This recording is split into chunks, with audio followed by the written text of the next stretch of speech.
भक्तों, ओम नमः शिवाय। श्री शिवाय नमस्तुभ्यम। जय श्री महाकाल। जी हाँ भक्तों, क्या आपका भी जो बच्चा है उसका जो मन है वो पढ़ाई लिखाई में बिल्कुल भी नहीं लगता। आप लोग बहुत ज़्यादा परेशान हैं उसकी पढ़ाई को लेके कि आखिरकार आपका जो बच्चा है वो पढ़ता क्यों नहीं है। ठीक ना, जब भी आप उसको पढ़ाने के लिए बैठाते हो, ठीक, और जब भी कोशिश करते हो कि वो पढ़े तो वो कहीं घूमने चला जाएगा, कहीं खेलने चला जाएगा, कहीं कुछ करने लगे, कहीं कुछ, लेकिन पढ़ेगा बस बिल्कुल भी नहीं। आपको भी समझ में नहीं आता तो बिल्कुल भी परेशान होने की ज़रूरत नहीं है। मैं आज आपको ऐसा उपाय बताने वाला हूँ, अगर आपने उसको ध्यान से सुन के अच्छे से कर लिया तो अवश्य रूप से आपके घर का जो कोई भी व्यक्ति है जिसका भी मन पढ़ाई लिखाई में नहीं लगता, अवश्य रूप से उसका जो मन है वो पढ़ाई की ओर आकर्षित होगा ही होगा, और बिना कुछ बोले बिना कुछ कहे केवल और केवल पढ़ाई ही पढ़ाई करेगा। देखिए, आपको भी पता है कि पूज्य गुरुदेव की जो कथा होती है उसमें लाखों की भीड़ आती है। ठीक, अब जब गुरुदेव की कथा में लाखों की भीड़ आती है तो वहाँ ज्यादातर जो भक्त होते हैं ना, वो क्या करते हैं, पत्र के द्वारा अपनी इच्छा और अपनी मनोकामना जो होती है वो गुरुदेव तक पहुँचाते हैं। तभी गुरुदेव की कथा चल रही थी। आज से 4 से 5 महीना पहले की बात है। गुरुदेव की क्या है, कथा चल रही थी, और जब गुरुदेव की कथा चल रही थी तो वहाँ लाखों की भीड़ आई। अब जब गुरुदेव की कथा में लाखों की भीड़ आई तो वहाँ ज्यादातर जो भक्त थे उन्होंने क्या किया, एक ही जो पत्र थे वो पत्र लिखा गुरुदेव को, गुरुदेव तक पहुंचाया।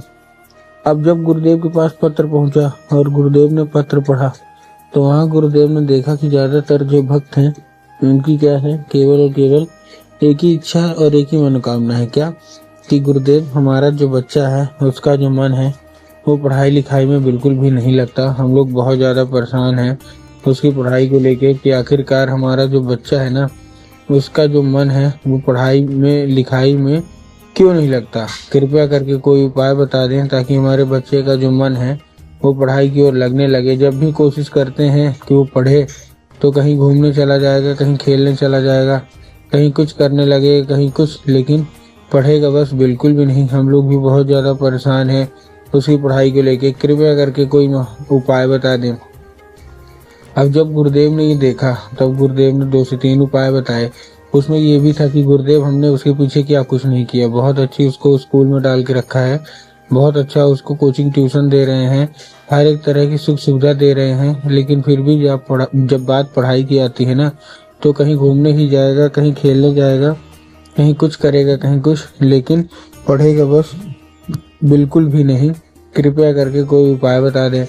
अब जब गुरुदेव ने ये देखा तब गुरुदेव ने 2 से 3 उपाय बताए और कहा केवल और केवल ये उपाय कर लेना, तुम्हारा जो भी बच्चा है जिसका भी मन पढ़ाई लिखाई में नहीं लगता, अवश्य रूप से उसका जो मन है वो पढ़ाई की ओर आकर्षित होगा ही होगा। अब जैसे ही गुरुदेव ने उपाय बताया तो लोगों ने जा जाके इस उपाय को घर में करना शुरू कर दिया। अब जैसे ही लोगों ने जा जाके इस उपाय को घर में करना शुरू कर दिया, वही लोग गुरुदेव की कथा में मात्र 1 से 1.5 महीने के बाद वापस आए। अब जब वही लोग गुरुदेव की कथा में वापस आए तो उन्होंने क्या किया, फिर से एक बार गुरुदेव को पत्र लिखा, लेकिन ये वाला जो पत्र था ये गुरुदेव को धन्यवाद के रूप में पत्र था कि गुरुदेव धन्य हो आपका, आपके द्वारा बताया गया उपाय हमने कर लिया है, हमारी सारी इच्छा सारी मनोकामना जो है वो पूरी हो गई है, आपका कोटि कोटि धन्यवाद। ठीक, हमारा जो बच्चा था ना जिसका मन पढ़ाई लिखाई में नहीं लगता था, अब वो बिना कुछ बोले बिना कुछ कहे केवल और केवल जो है वो पढ़ाई ही पढ़ाई करता है, आपका कोटि कोटि धन्यवाद।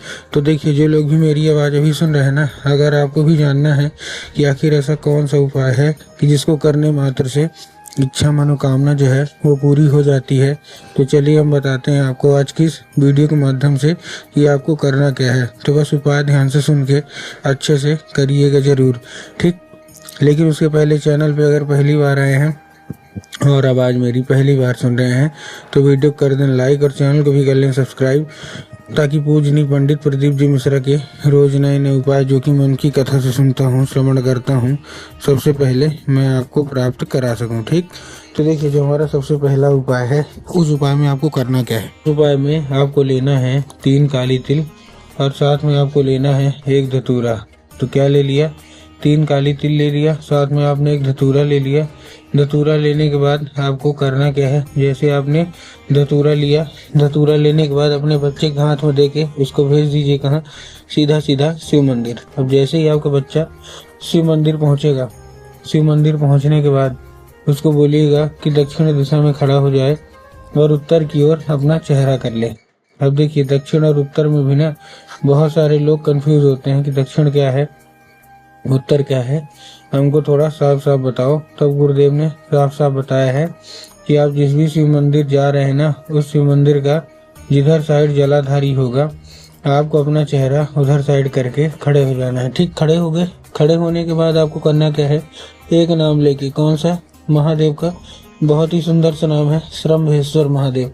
तो आपको करना क्या है, केवल और केवल श्रम्भेश्वर महादेव का नाम लेके और उन्हीं का स्मरण करके आपको चुपचाप क्या कर देना है, अर्पित कर देना है बस।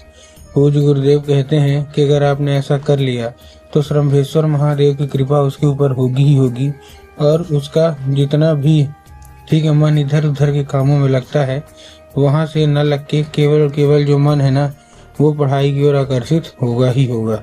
ये था कौन सा हमारा, ये था हमारा पहला उपाय।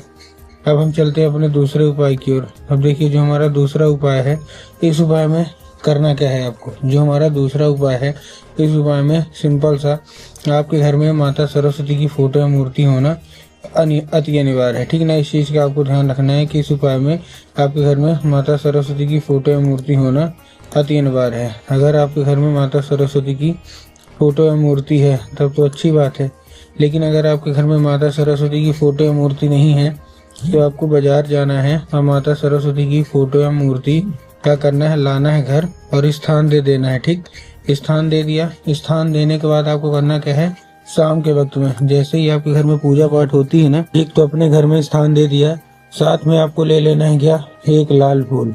ठीक, 1 लाल फूल भी ले लिया। अब लाल फूल आप लेने के बाद आपको करना क्या है, जैसे आप लाल फूल लेंगे, ठीक ना, आपको शाम के वक्त में सबसे पहले क्या करना है, जैसे आप लाल फूल लेंगे, आपको शाम के वक्त में सबसे पहले तो उसको क्या करना है, माता सरस्वती को क्या करना है, अर्पित करना है। और माता से उसको क्या करना है, औषधि के रूप में मांगना है कि माता कृपया करके हमको इसको औषधि के रूप में प्रदान करिए। अब क्या होगा, अब ये औषधि का रूप ले लेगा। अब आपको करना क्या है, उसी रात जब आपको बच्चा अच्छे तरीके से खाना पीना खा के सो जाए, तो आपको क्या करना है, वो लाल फूल उठाना है और अपने बच्चे के माथे पे 2 से 3 बार आपको क्या कर देना है, फेर देना है बस। पूज्य गुरुदेव कहते हैं कि अगर आपने ऐसा कर लिया तो उस फूल के जरिए स्वयं माता सरस्वती उसके दिमाग में प्रवेश कर जाएंगी और उसका जितना भी दिमाग इधर उधर के कामों में है, वहां से न लग के केवल और केवल जो दिमाग है वो पढ़ाई की ओर लगेगा ही लगेगा।